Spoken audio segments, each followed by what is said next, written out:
Efendim Kanal Avrupa ekranlarından merhabalar. Stüdyo konuğumuz Sağlık Türkiye'de diş hekimi Tülay Akkol. Hoş geldiniz. Hoş buldum Ece Hanım, nasılsınız? Teşekkürler. Siz nasılsınız? Ben deyim, çok teşekkür ederim, sağ olun. Hocam ilk sorumla başlamak istiyorum. İmplant nedir ve implant cerrahisi eksik dişi olan her hastaya yapılabilir mi? İmplant doğal dişleri, eksik olan doğal dişlerin yerine konan sabit bir diş tedavisidir. Titanyum alaşımlardan yapılan bir diş kökü diyelim. Onun üzerine dişler yerleştiriliyor. İmplant hastanın gelişimine göre 16 ile 18 yaşından başlanıyor alt sınır olarak. Üst sınırı yok. Eğer hastanın sistemik bir rahatsızlığı yok ise ama sistemik bir rahatsızlığı var ise o zaman önce hastanın tedavi edilip sonra implant yapılıyor. Yaş sınırı da alt yaş sınırı var 16-18 yaş arası. Yani şeker Daha hastalarına da yapılabiliyor mu? İşte şeker hastasında eğer hemoglobin A1C diye bir 3 aylık ortalama şeker birimimiz Değeri var, var. baremimiz var. O barem kitine göre 6,5-7 civarındaysa yapılabiliyor. 7,5'a kadar da yine kontrollü olarak hastanın kontrollü şekeri varsa yapılabilir ama sonrasında çok yüksekse eğer o zaman önce kontrol altına alınıp sonra implantlar yapılıyor. Hastalarda en büyük soru şu: hocam işte benim şekerim kontrol altına alındı, implantlarımız yapıldı, tuttu. Sonrasında işte bu implantlar şekerim tekrar yükseldiğinde düşer mi? Tekrar hastalık aktif olduğunda, implant tutunduğunda çene kemiğine, eğer çok büyük agresif bir şeker rahatsızlığı olmaz ise, yani implantların çene kemiğinden düşme ihtimali çok düşük. İmkansız değil ama çok düşük. Tutunması önemli. Anladım. Onun kaynaması yani. Evet, çene kemiğine kaynaması. Peki implant cerrahisi bir günde tamamlanabilir mi? Evet. Bir günde. Evet, artık teknik dijital implant cerrahisi diye artık yaklaşık 5 yıldan beri yapılan bir işlem var. Hastanın işte tomografileri alındıktan sonra, ölçümleri yapıldıktan sonra bir günde hem ameliyatı, cerrahi olarak işlemleri hem de üst yapısı, dişlerin yapılması hepsi aynı anda bir günde olabilir. Hatta şöyle göstereyim. Evet. İşte implantları aynı gün takılıyor. Onun üzerine hastanın şu şekilde dişleri de yapılıyor. Oo bayağı. Evet, yani bir günde bu işlemler yapılabiliyor. Yalnız bunda tabii ki şart aranıyor. Hastanın çene kemiğinde çok büyük bir kayıp olmaması gerekiyor. Bir de tabii artı sistemik rahatsızlığı olmayacak. Anladım. Peki implant cerrahisi yapılan bir hasta hemen yemek yiyebilir mi? Sıcak yemek haricinde 2 saat sonra istediği her şeyi yiyebilir. Sadece sıcak yasağımız var. Neden? Çünkü ağız ortamında hepimizin ağzında milyarlarca bakteri dost olarak yaşıyor. Ve bu bakterilerin üreme ortamında mutlaka ısı gerekiyor. Eğer ki siz ağız ortamınızı çok sıcak tutarsanız bakteriler üremek için bir zemin hazırlıyorsunuz. Daha fazla üreyebiliyor ve bir de orada tabii ki cerrahi bir işlem var, bir kesi var, yara var. Onun iyileşmesi için çok sıcak bir ortam olmaması gerekiyor. O yüzden mutlaka hastaya diyoruz ki biz hani 3 günle 5 gün arasında çok sıcak çay, çorba, bu tip yiyecek içeceklerden uzak durun. Asit içecekler, bir de sigara. Sigara da en büyük endikasyonlarından bir tanesi, yara iyileşmesini geciktiriyor. Yara iyileşmesi gecikince implantın çene kemiğinin tutunması da gecikiyor veya bazen imkansızlaşıyor eğer sigara kullanımı çok yüksek ise. Biz hastalarımıza özellikle diyoruz ki mutlaka ve mutlaka ilk 24 saat en azından hiç kullanmayın. Çok zor. Evet. Tabii sigara bağımlıları için çok zor bir şey olsa Evet. gerek. Peki implantların ömrü ne kadardır? İmplantların ömrü doğru endikasyon konduktan sonra implantların ömrü diye bir şey yok. Sizinle beraber yaşıyor. Bir doğru endikasyon, bir de biz hastalarımızın hepsine söylüyoruz. Dünyanın neresinde olursanız olun mutlaka yılda bir kere bu implantlarınızın kontrolünün ve bakımlarının olması lazım. Doğal dişler gibi.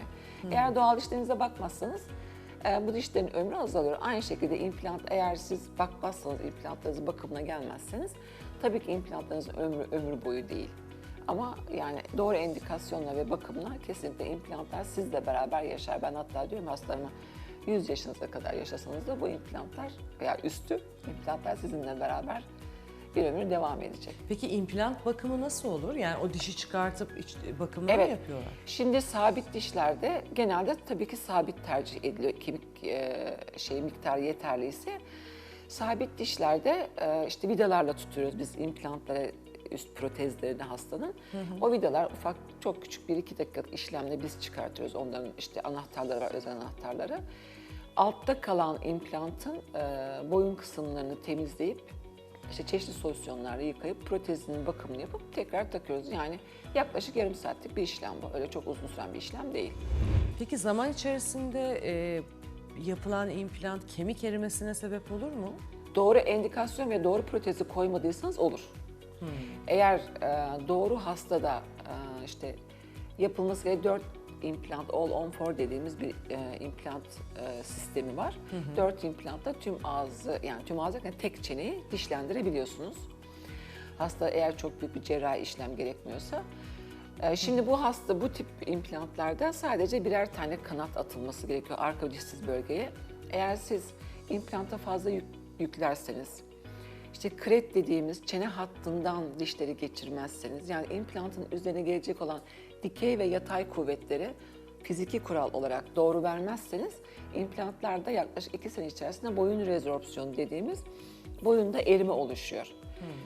Tabii bu da implantın ömrünü azaltıyor.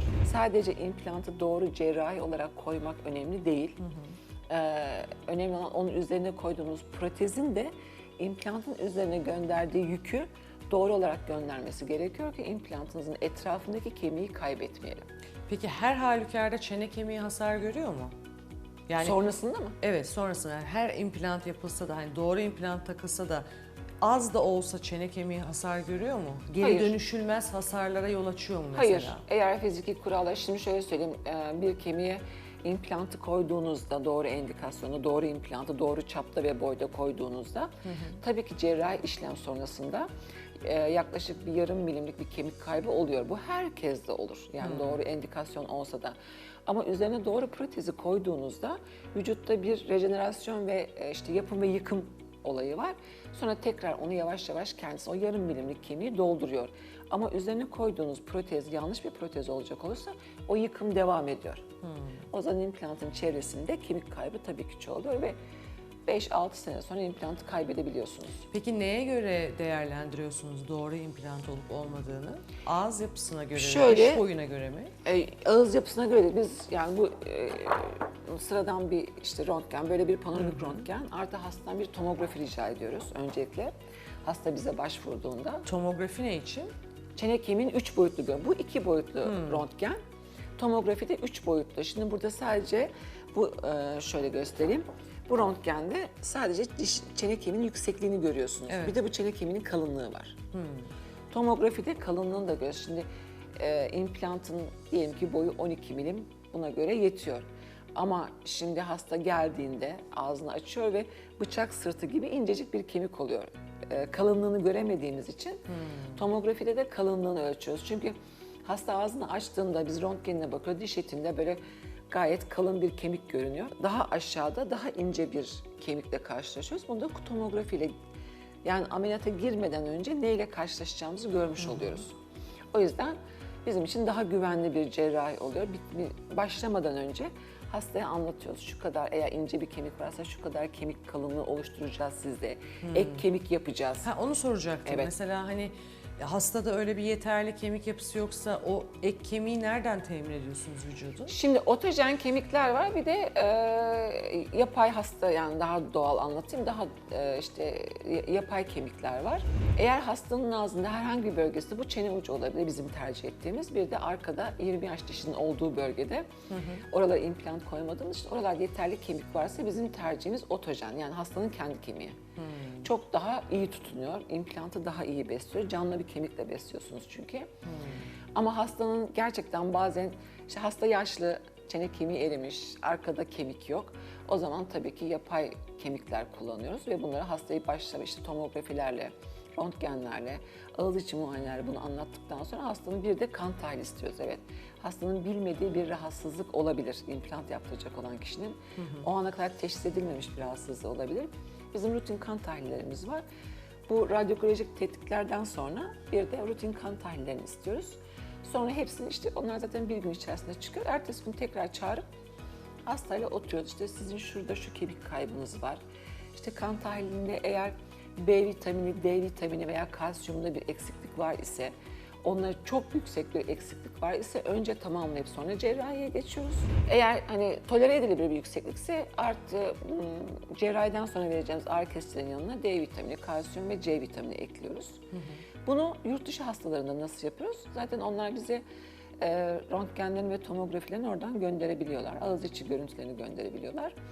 Kantayla eğer yaptırabiliyoruz, aile hekimlerinin orada yaptırıyoruz. Daha buraya gelmeden işte kaç tane implant konacak, işte bunun aşağı yukarı maliyeti ne kadar, %90 bunu bilerek geliyor hastamız.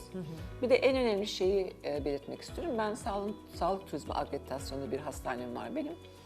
Hasta yurt dışından geldiğinde tek yön uçak biletini biz karşılıyoruz. Daha doğrusu ben şahsi olarak karşılıyorum, zaten devlet destekli. Evet. Hasta ibraz ettiğinde tek yön uçak biletini yurt dışından gelen hastanın karşılanabiliyor. Bu da çok önemli bir ayrıntı Evet, ayrıca. bunu bilmiyordum mesela. Evet. Bu hani en azından Türkiye içinde çok, İşte bunu Avrupa içinde çok evet çok etkili. önemli bir ayrıntı. Bunu işte özellikle söyleyeyim. Sağlık turizmi akreditasyon olan klinikler yapamıyor tabii ki. Yani sadece devlette bunun bir anlaşmamızın olması gerekiyor. Devlet bunun her kliniğe de vermiyor. Önce denetleniyoruz, kurallara uygun muyuz? İşte yani kapı kollarından tutun da işte yani tüm sizin kliniğinizi ve burada yapılması gereken ihtiyaç olan her şeyi denetleyip ondan sonra bu akreditasyonu veriyor. Sonrasında da iş daha kolaylaşıyor tabii hasta için de bizim için de. Harikaymış. Peki implantta marka önemli midir? FDI onayı diye bir markamız var. Dünya üzerinde implantların onaylandığı bir marka. Yani tüm implantlarda bu onayın aranması gerekiyor. Sertifikaların üzerinde yazıyor. Her implantın üzerinde her implantın kendine ait bir sertifikası vardır. Bu İsviçre'de de üretilse, işte Norveç'te de üretilse, Kore'de veya Japonya'da üretilse bunun bir seri numarası var. Ve dünya üzerinde bu garantilenmiş bir implanttır. Her implantın %99 herhangi bir şey olmaz ama bir sıkıntı olduğunda bu sertifikayla ücretsiz bunun telafisi yapılabiliyor. Ama tabii ki sertifikası olmazsa zaten hani merdiven altı titanyum çok ucuz olan implantlar ya artık hepimiz diyoruz bunu yani saklı bir şey değil. Onların tabii ki biz garantisi yok. Artı böyle bir implantta da zaten çene kemiğinizi kaybediyorsunuz. Çene kemiğinde büyük bir rezorpsiyon erimi oluşturuyor. Yani yıllar içinde demeyeyim zaten o implantlar yaklaşık 2-3 sene içerisinde hasta çenesi de kaybediyor. Yani işte reklamlara, fiyatına aldanıp insanlar iletişime geçiyorlar. Sonuçta bir kurumu görüyorlar karşılarında. Tabii ki yani bilemiyorlar, bazen hata yapılabiliyor. Eğer yani ben onu özellikle söylüyorum, implant yaptırdığınız yani yurt dışı hastalarda sağlık turizmi belgesi var mı? Bir de yaptırdığınız implantın mutlaka sertifikasını isteyin. Sertifika çok önemli. Peki az önce şundan bahsetmiştik, kemik erimesiyle alakalı. Mesela kemik eklendiğinde yapay kemik ve gerçek kemikle alakalı. Yapay kemik eklendiğinde herhangi bir reaksiyon gösteriyor mu hastanın çenesi? Ne bileyim bir alerjik reaksiyon ya da hani o implantı kabul etmemesi gibi bir Yok. şey söz konusu olabilir mi? Şöyle diyeyim, bu yapay kemikler kemikler. zaten üretilirken milyonlarca diyeyim, abartmıyorum, bir sürü testten geçiyor. Her türlü hastada ve her türlü vücutta biyolojik olarak uyumu test ediliyor, ondan sonra bize gönderiliyor. Ayrıca yani tamamen suni değil bizim kullandığımız işte inek işte menşeli, hayvan menşeli kemiklerde kullanıyoruz. Biz de benim otogojen dediğim hastanın kendi ağzından kullanılan kemik. Yani tamamen sentetik değil, cansız bir materyal değil. Canlı bir materyal çeşitli işlemlerden, ısıl işlemlerden geçirerek ve çeşitli testle tutularak bize o şekilde ulaşıyor.